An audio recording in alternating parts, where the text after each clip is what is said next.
Organic cotton boasts a viable option for cessation in the harmful practices of pesticides, but doesn't address the unnecessary water or oil consumption. And there are yet many unknowns to the public about organic cotton. Of the world's cotton, less than 1% of it's organic. It's all made in various countries around the world, and the United States is not a leader in that. Not to say that that's a bad thing, but if our target market's here in the United States, supporting organic farmers here in the States would make sense. A great part about our brand is our yarns and all the quantifiable information about our yarns in terms of the environment and all the energy, water, and emission savings associated with our yarns. Being number one among the world's top 10 apparel importers, the United States brings in more than the other 9 nations combined.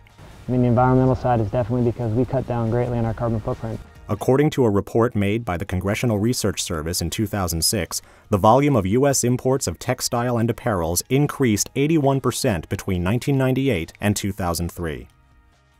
In 2004, more than 3 billion metric tons of carbon dioxide was emitted into our atmosphere as a result of gasoline. This doesn't mean much to the average person, but understanding Morph and Throw's decision to use localized production for consumption might help. The plastic bottles are crushed into tiny little pellets. The pellet is then crystallized and dried out completely. Next, they are melted and converted into yarn strings that go through several filtration steps to guarantee its purity. Batches of the strands are then collected and tested before being spooled. These are all sent along to be packaged for shipping in recyclable containers, just like your recyclable shopping bag. The yarn is then knitted on specific circular knitting machinery. The resulting fabric is itself run through several levels of testing before it can be dyed and then sewn into the perfect green fit. When you tell somebody that this shirt is made out of plastic bottles, they're like, and so they have to touch it and feel it. It didn't really matter if we created a line that was quote-unquote sustainable, if the fit of it didn't work, and if the comfort of it didn't work. It's been difficult, to say the least. Make sure that it stretches the right way, this way, that way, and when you put it on, it recovers. We had to change a lot of our procedures, especially in the dyeing of the fabric, and actually become better at what we do in order to service a product line like this. We're not asking people to compromise. This is an uncompromising brand. The performance, the durability, it's all there. 2 of the fabrics in particular are made on some of the finest equipment that there is in the circular knit industry. It's all about the moisture management, and this shirt right here is always going to keep me dry. It's always going to wick, and that was key. Come playing NFL football, we're giving the best equipment, giving the best of everything, and we knew we needed to incorporate that in our line. I know what it feels like to sweat and have that wicked away, and know how much comfort that brings you at the end of the workout, and how much further that can get you in a workout, in a game. When you put the product on, you work out in it. At the end of the workout, it looks like it did at the beginning of the workout. What do you think about the fabric that you work with, the one made from plastic bottles? I think they got soft in it. I'm telling you, it's really soft. It's pretty amazing. It's pretty amazing. It's soft. Once they see it and feel it and try it on, they now go, oh, that is really nice.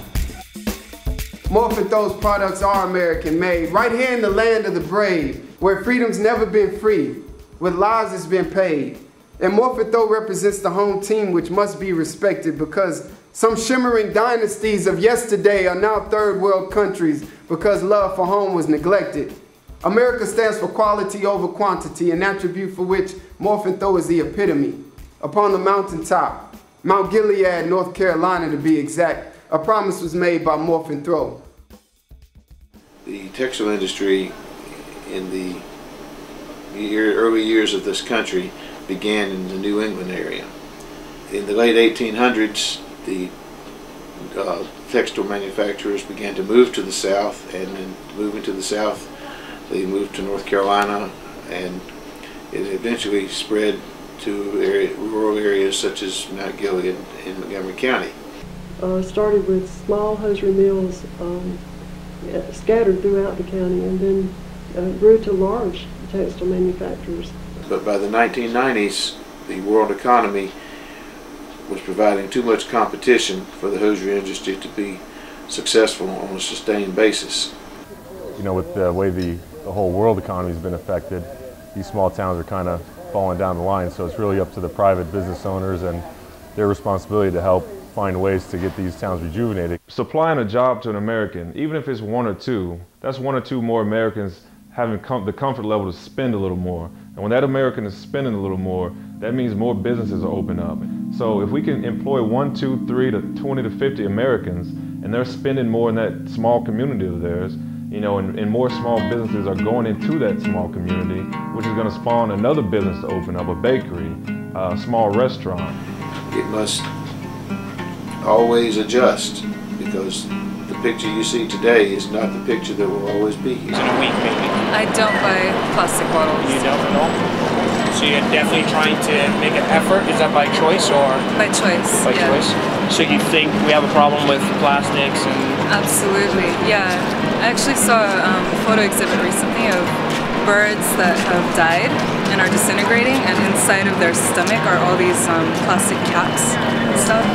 There was an artist in an exhibition of that, so I think it's definitely a problem. In your opinion, can we build on this idea of energy efficient products and this green movement?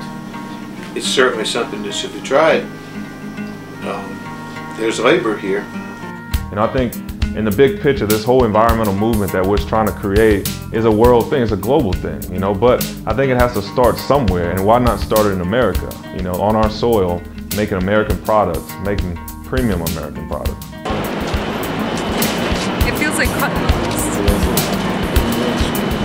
Wow. A plastic bottle today can be a paralyzed tomorrow for athletes or members of breakdance crews, because the future of tomorrow is unseen. But I know one thing.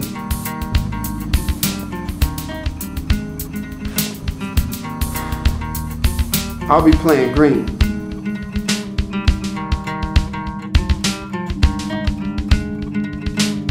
I'll tell you about Glenn. Glenn, you know, don't let Glenn fool you. You know, Glenn has the look about him like, you know, clean shaven. But Glenn will knock the hell out of you on the football field. You know, Glenn and I came into Notre Dame together actually, and I remember a couple games. You know, he would just, there he is right there. Man, we're talking about how you knocked yourself out a couple times hitting people. Yeah, it happens. It happens, huh? It happens. I don't think it happens to a lot of people.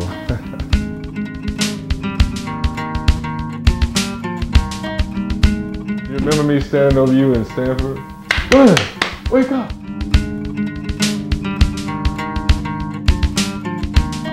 I actually hit somebody in the pros one time, and I got up and I didn't know what sideline was on for a second.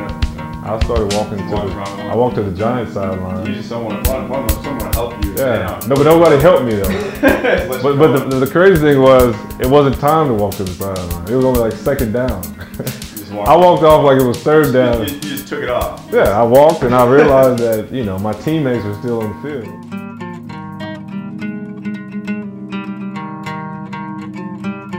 I do the wedge on kickoff return. Most of the time, like, my theory was, you know, I'm bigger than most of those guys. I'm just going to run straight at them as hard as I can. Man, you're a big dude. You're what, 6'7"? You're 6'7", 6'2", grown man, running straight at him. And I see him, like, as he gets closer to this person, I hear him screaming louder than I am. I'm like, oh God, this guy's not going to flinch. He's coming in hard. He just doesn't even step aside at all. Just comes right for me and just got underneath me. I saw a flash of light. Didn't do anything. Just a flash. Like an atomic bomb hit, huh? Maybe my head had become like dislocated from my body. My spine came off for a little bit. So